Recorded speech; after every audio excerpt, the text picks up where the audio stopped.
আজকে বিকালে আমি ধনের পাতার পাকোড়াটা বানিয়েছিলাম, ভাবলাম এটাই আপনাদের সঙ্গে আজকে শেয়ার করি। ভীষণ মজার হয়েছিল, ট্রাই করে দেখতে পারেন।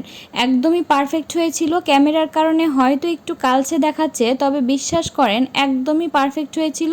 উপরে মচমচা হয়েছিল, ভিতরে নরম হয়েছিল।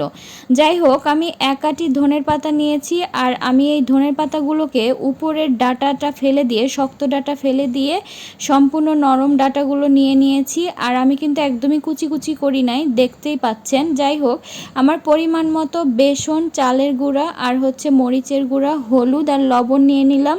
নেওয়ার পরে এখন আমি এগুলোকে আস্তে আস্তে মাখাবো। তার আগে আমি কিছু জিনিস দিয়ে নিব, সেটা হচ্ছে baking powder, baking soda, tasting salt আর চাট মশলা দিয়ে দিলাম। দেওয়ার পরে একদমই আলতো হাতে মাখাতে হবে। দেখতেই পাচ্ছেন আমি কিন্তু খুবই আস্তে আস্তে মাখাচ্ছি, বেশি চাপ দিব না, বেশি জোরেও মাখাতে যাব না, তাহলে কিন্তু একদমই সব ভেঙে যাবে।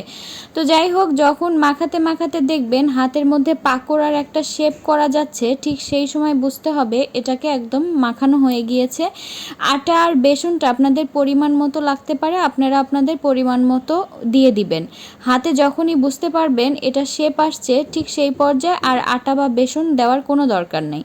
তো আমি পরিমাণ মতো একটা প্যানে তেল নিয়ে নিলাম। তেলটাকে আমি হালকা গরম করে নিলাম, বেশি গরম করতে যাব না। হালকা গরম হয়ে গেলে আমি একে একে পাকোড়ার শেপ করে করে ধনের পাতার সবগুলোই আমি দিয়ে দিলাম। দেওয়ার পরে এখন এক সাইড যখন লাল হয়ে যাবে, ঠিক আরেক সাইডেও তখন উল্টিয়ে দিয়ে ওই রকম লাল করে নিতে হবে। আর আমার কিন্তু অলরেডি এক সাইড ব্রাউন হয়ে গিয়েছে, আর আমার এই ব্রাউন কালারটাই ভালো লাগে। এখন বলছি বেকিং পাউডার আর বেকিং সোডাটা কেন দিলাম। বেকিং পাউডারটা দিলে আপনার ভিতরে ফ্লাফি থাকবে, ফুলে যাবে, ভিতরে কোনো কাঁচা ভাবটা থাকবে না, কিন্তু নরম থাকবে। আর বেকিং সোডাটা দিলে আপনার মচমচে ভাব থাকবে, সেটা আপনার 1-2 ঘন্টা পর্যন্ত মচমচে এই ভাবটা থেকে যায়।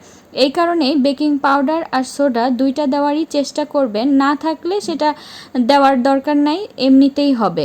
কথা বলতে বলতে আমার ভাজা অলরেডি হয়ে গেছে, আমি বাটিতে কিন্তু সব তুলেও ফেলেছি, ভেঙেও দেখালাম, একদমই পারফেক্ট হয়েছিল, ভীষণ মজার হয়েছিল।